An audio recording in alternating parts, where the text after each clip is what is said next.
Ito mga idol, TMX 150. Bali ang problema niya, namamalya na siya pag mainit. Yung pulser, chinek ko na yung ohms niya, okay naman yung ohms, hindi nagbabago kahit malamig o mainit. So subukan natin paandarin kung aandar pa siya.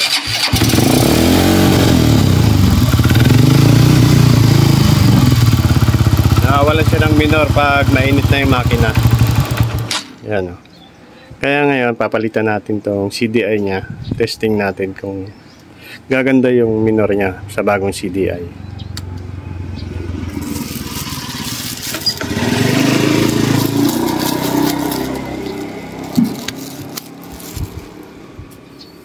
Ito na yung kuryente niya.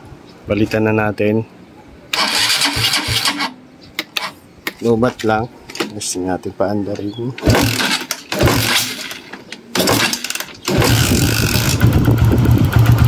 Yan.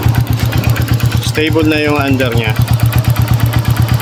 Hindi lahat ng problema ng Supremo ay sa pulser.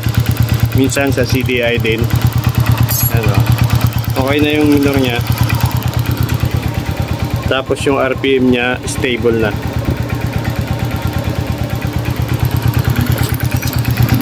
Ibaba pa natin ng konti yung minor.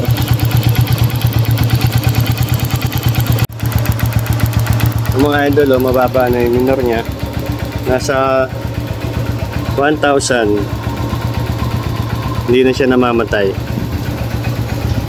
Try ko pang babaan kung mamamatay siya.